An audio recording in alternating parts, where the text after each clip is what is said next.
Размислував многу пред да започнам со мојата приказна. Размислував за нејзиниот почеток и денес конечно одлучив. Родена сум во далечната 1986 година како второ дете на семејството Стречковски. Презиме што значеше среќа, но фактот дека сум родена порано ми го одбележа животот. Уште во првата година од мојот живот, лекарите ме диагностицираа страшна болест – церебралната парализа. Реков страшна затоа што така беше или се уште е.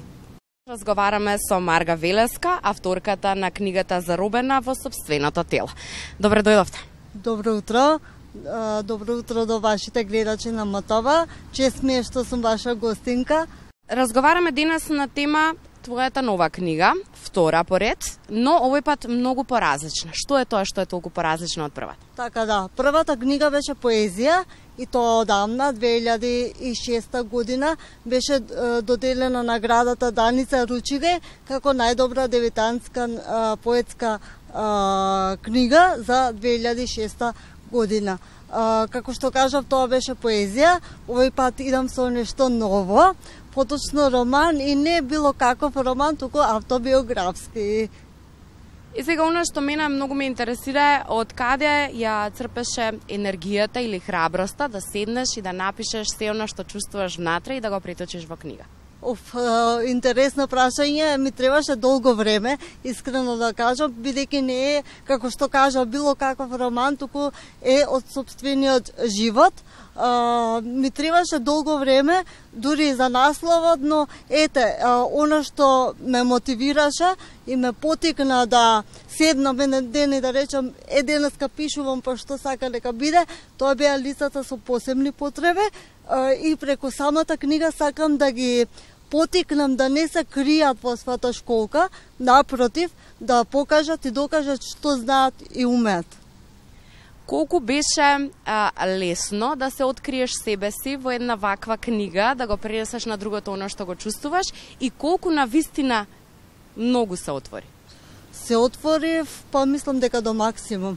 Иако мислам дека секогаш може повеќе, но мислам дека се отворив доволно добро за да ме запознаат нели читателите, сите оние што ќе допре книгата до што ќе биде во нивни раце. Па искрено сакам да ги искажувам чувствата и знам да кажам, многу од пријателите ми викаат, аман, веќе со тие жалопојки, можам така да кажам. Јас секој се шегувам со нив, велам, па што да правам, таков ми е животот.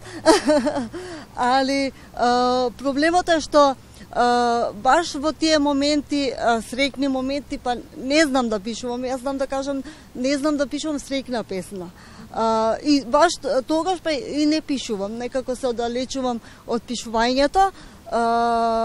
Периодот кога ја почнав Заробена во сопственото тело, во издание од издавачката куќа Збор од Велес, бев во некој така тежок период и некако ми дојде олеснување, така што успеав нели да ја довршам, иако нели има проблеми.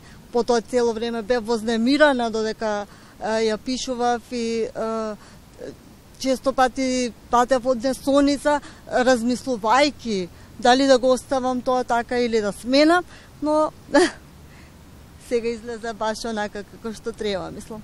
Верувам дека во целиот процес додека си пишувала си имала и многу поддршка од блиските луѓе, кога ја препознале целата идеја за книгата. Она што ме интересира е колку долг беше процесот на пишување? Верувам дека не било лесно.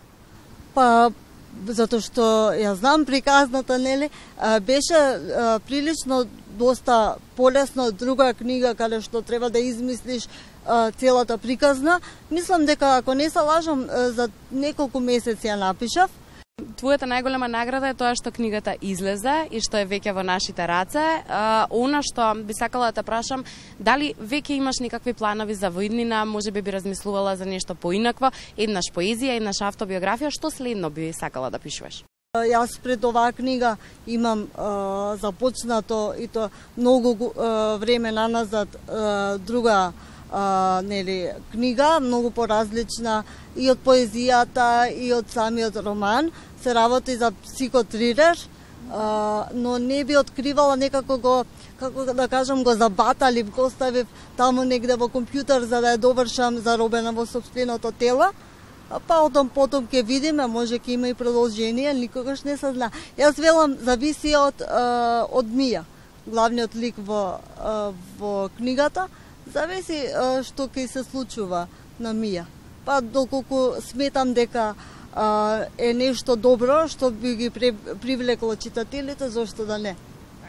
Марга, јас многу ти благодарам што беше учесник во днешната утринска програма и се надавам дека сите ќе имаат можност да ја прочитаат твојата приказна. Ти благодарам и на тебе, мило ми беше што сум прв пат твоја гостинка и се гледаме, се надевам во друга прилика.